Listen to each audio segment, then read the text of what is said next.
Salam alaikum, Azul Fillaoun, bonjour. Je tiens tout d'abord à vous souhaiter une bonne et heureuse année 2019. Et aussi, comme on est le 12 janvier, donc pour le nouvel an Amazir, je vous souhaite Asgas Amgaz, Asgas Amrbouh, Inch'Allah, pour tous les Algériens et tous les Berbères dans le monde entier. Donc comme vous voyez, il fait nuit, je suis en pleine conduite là, je suis en train de conduire ma voiture pour rentrer chez moi un samedi soir. J'ai cette idée, donc en roulant, je me suis dit ok, je vais faire cette vidéo, c'est que j'ai promis de faire depuis le 25 décembre 2018. Sachant que la vidéo précédente du 25 décembre 2018 se basait sur l'atteinte d'objectifs, la clarification d'objectifs de 2019. Sachant que c'est la période où on fait tous nos bilans. De se dire qu'est-ce que nous avions réalisé en 2018, qu'est-ce qu'il en reste encore à réaliser, qu'est-ce que nous avions réussi et qu'est-ce que nous avions raté pour ceux qui ont ce genre de préoccupation. Sachant que ce qui s'est passé est déjà passé, c'est-à-dire 2018 est écoulé, on ne peut rien y faire. On ne peut pas revenir dans le passé pour le modifier. Donc ce qui reste, qu'est-ce que je peux faire pour cette année-là, ici maintenant. L'année 2019, j'espère qu'elle sera meilleure, sachant que vous êtes les seuls à faire de l'année 2018 meilleure ou mauvaise. C'est pas l'année qui fait de vous des gens réussis. Bien au contraire, c'est vous. You're the ones who make their lives happier or worse than that. Vous êtes les seuls à faire de votre vie meilleure ou pire. Restons donc dans le positif. Comme je disais dans la première vidéo, c'est de mettre en place une stratégie d'objectif. Travailler sur la clarification des objectifs. J'invite à ceux qui ne l'ont pas encore vu, qu'ils la voient sur ma chaîne YouTube que je commence à entamer. C'est pas une chaîne que j'ai promue, vous voyez qu'il n'y a pas assez d'abonnés. Je l'ai faite personnellement pour mes amis, mes participants, mes collègues, les gens qui me connaissent. C'est-à-dire que cette chaîne n'a pas un objectif lucratif. C'est pas pour me faire de la pub, bien au contraire. Je fais ça pour être au service des gens que j'aime, qui m'aiment aussi. Et au service de toute personne. Un jour où je vais faire ma promotion de la chaîne, c'est pas urgent. Ce qui m'importe le plus que vous, mes amis, vous êtes en train de recevoir mes vidéos, mes documents, mes documentations, des livres que j'envoie, des titres, des articles que je rédige moi-même, qui vous permettront qui vous serviront dans votre vie personnelle ou professionnelle. Alors, si vous êtes en train de regarder cette vidéo, ceci dit que vous avez déjà regardé la vidéo du 25 décembre. Pour ceux qui ne l'ont pas encore vue, je les invite de nouveau à la regarder. Regardez la vidéo. Parce que ça ne peut pas marcher sans que vous regardiez la première. C'est la suite de la première vidéo. Donc la vidéo précédente, je ne dirais pas la première parce qu'il y en a encore d'autres. Ok? Donc, clarification d'objectifs. Si vous êtes là, que vous avez déjà clarifié vos objectifs d'une manière stratégique, à la manière que j'avais précisé sur ma vidéo. Ok? Donc aujourd'hui, on va travailler sur l'alignement des niveaux logiques. C'est un protocole de la PNL qui a été développé par mon mentor, mon coach formateur Robert Diltz, mon meilleur ami aussi, celui que en fait je suis son élève et aujourd'hui j'ai le privilège d'être l'un de ses assistants. Dieu merci. Alors l'alignement logique permet d'aider les personnes à identifier une stratégie de mettre en place un plan d'action. Et bien entendu, booster sa motivation dans la réalisation d'objectifs. Alors, je vais être bref et précis. On y va un par un. Donc, j'explique tout d'abord le concept.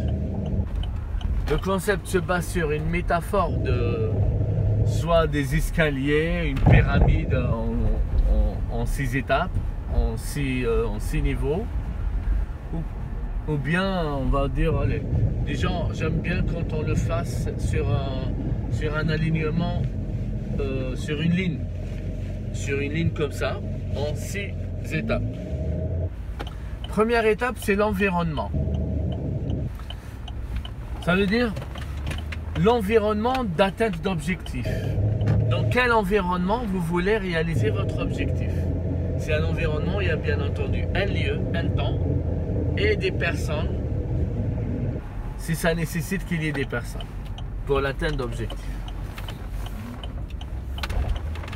Donc, ce que je vous invite de faire en cette étape, c'est de visualiser le lieu, le moment et avec qui vous voulez réaliser votre objectif. Ça serait bien que vous le fassiez d'une manière un peu connectée à vous-même. Activez vos capteurs sensoriels, votre regard, ce qu'on appelle le VACOG. J'aime pas trop utiliser les termes techniques pour ceux qui n'ont jamais suivi de formation de PNL. Donc VACOG, ça veut dire visuel, auditif, kinesthésique, ça veut dire tout ce qui est touché, les mouvements, tout ce qui passe par le corps. Et olfactif, c'est l'odorat. Et gustatif, c'est le goût. C'est quand on doit avoir, quand quelque chose a du goût. Ok? Pour déguster. Goûter plutôt. C'est le goût. Ok. Donc, cet environnement, il y a une image de moi. Si je veux, en 2019, par exemple, je veux devenir un formateur réussi. Tout d'abord, je dois déterminer une date. À partir de quelle date je veux devenir formateur? Où est-ce que je vais être formateur? Dans une école privée, dans un institut, dans une université, dans une entreprise. Donc, vous allez visualiser le lieu où vous allez réaliser votre formation. Par exemple, un amphithéâtre, une salle de formation, tout simplement, un espace de coworking, ou je ne sais pas quoi. Donc, il y a le lieu, ok? Et aussi avec qui les participants, qui sont mes participants. Je visualise, je peux visualiser, imaginer des adultes, des professionnels, des enfants, des jeunes, des adolescents et tout ça. Et quand, je vais dire en 1er février, je commence ma première formation. Donc j'ai l'image de moi dans cette salle de formation, en face mon public, en train de faire ma formation. Donc il y a cette image. C'est quoi le mot que vous allez dire qui représente pour vous ce moment-là, cet environnement-là, et quel est le geste? Le geste, peut-être je vais dire, là, par exemple, le formateur, quand il parle, il aime bien ouvrir ses mains pour, je suis là à votre service. Le mot que je vais dire, c'est être épanoui, parce que je suis quelqu'un qui s'épanouit quand on se fait de ma formation. Et les mains, c'est vous, les participants, les gens qui sont en face de moi, à vouloir apprendre des choses de ma part. Et avec ça, j'avance d'un pas vers la prochaine et deuxième étape. Sur la deuxième étape, je dis quelle est la première démarche que je dois mettre en place pour que mon objectif soit réalisé. Ça veut dire que si je veux devenir formateur à partir du 1er février, quelle est la première démarche? Sachant que je prépare mes cours, je prépare mes supports de cours, je vais me documenter sur des différents documents, des ressources. Et aussi prospecter, vendre mes formations, faire des annonces sur internet, je ne sais pas quoi. Aller frapper aux portes, faire du porte-à-porte des écoles de formation qui auront besoin de mes services de formateur. Et c'est le suivre. Ou carrément aller dans des entreprises, leur proposer des formations. Ou faire des communications sur des réseaux sociaux, réunir des groupes comme ça, les gens qui viennent, ils vont suivre des formations. Ou tout simplement dans une association faire du bénévolat. D'accord? Donc, quelles sont les démarches? Qu'est-ce que je dois faire? Je commence à faire ça, à faire ça, à faire ça. Il faut que vous auriez vu, voilà, visualisé, trouver le mot qu'il faut avec le geste. L'image, c'est moi en train de prospecter, moi en train de partager des trucs sur les réseaux sociaux, ou tout simplement moi qui est dans, voilà, qui va dans les entreprises leur proposer, présenter mes programmes de formation et tout ça, en train de préparer des supports de cours, toutes les démarches qui permettraient à ce que mon objectif soit atteint à partir du 1er février, soi-disant. Vous avez l'image, le geste et le mot qu'il faut, et vous allez faire un pas en avant avec ça. La troisième étape. Quelles sont mes capacités? Quelles sont mes capacités dont je dispose, qui me permettraient à réaliser mon objectif, à devenir formateur? Ben, attendez, j'ai plein de ressources, j'ai une expérience professionnelle, je sais faire ça, je sais faire ça. Voilà, donc c'est des capacités, par exemple. Je suis quelqu'un d'ouvert, qui aime être en contact avec les autres, qui aime prendre la parole en public. Tout cela, tout ça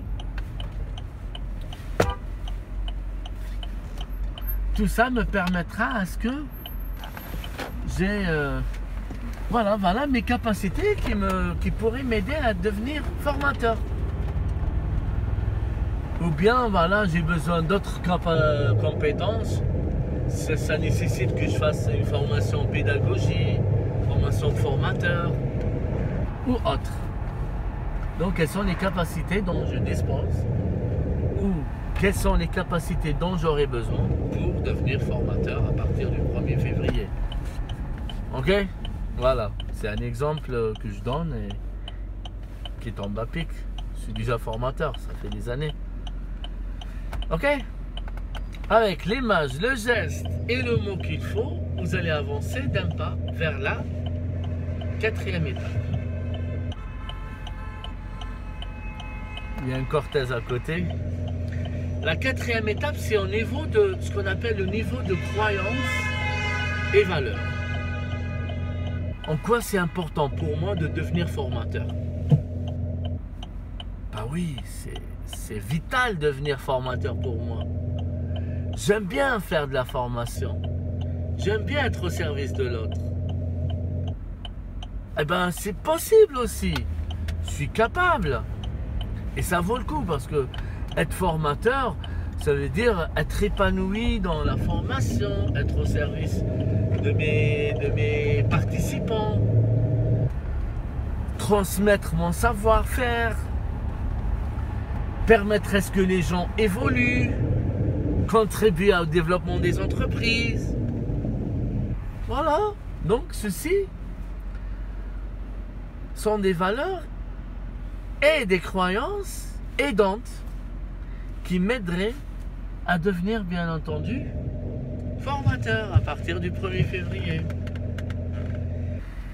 Voilà, super. Après, trouvez une image, un geste, une expression, un mot qui représente pour vous ses valeurs et croyances. Et d'avancer d'un pas. D'avancer d'un pas en avant pour passer à la 5e étape. Fifth step. Sur cette 5e étape-là, on va travailler sur l'identité. Qu'est-ce que je deviens une fois que je suis formateur? Vous allez dire que je vais devenir formateur, ça c'est vrai. Moi j'aime bien utiliser les métaphores, de se dire ah oui, d'avoir l'image de moi en tant que formateur, qu'est-ce que ça représente pour moi au niveau de mon identité. Moi j'aime bien dire je suis le catalyseur de compétences, révélateur de compétences, l'éveilleur du potentiel. Chacun a sa manière de présenter son identité avec une métaphore qui lui est appropriée. Voilà. Donc moi je dirais je suis le révélateur du potentiel. Allez-y. Bonsoir. Je suis le révélateur du potentiel. Et j'ai l'image de moi. Et le geste c'est ça. Et après à vous de voir le geste qui vous convient. Voilà. Donc avec ce geste, ce mot, cette expression et l'image de vous, vous allez avancer d'un pas. Et vous allez, je crois qu'il faut pas que je rentre. Alors, et de vous dire, de passer en avant, pardon, excusez-moi, j'étais occupé, il y avait quelqu'un qui me collait derrière, désolé. Je disais que avec l'image, le geste et l'expression, on fait un pas en avant vers la 6e et dernière étape. 6e et dernière étape, c'est votre mission. Ce qu'on appelle l'étape de mission selon Robert Dilts. Et il appelle aussi la spiritualité. Vous allez vous dire pour comment ça se fait qu'il appelle la spiritualité. Je vais vous expliquer. La question, c'est de dire qui c'est qui va bénéficier une fois que je deviendrai formateur. Une fois que je deviendrai formateur, qui c'est qui va bénéficier de ça? Déjà, mon ego dit moi, Sofiane. Parce que je vais gagner de l'argent, je vais être, je ne sais pas quoi, je vais être utile, je vais être épanoui, je vais réaliser ce que j'aime faire. Et qui d'autre? Oui, mes enfants, ma femme, mes parents, mes frères, mes sœurs,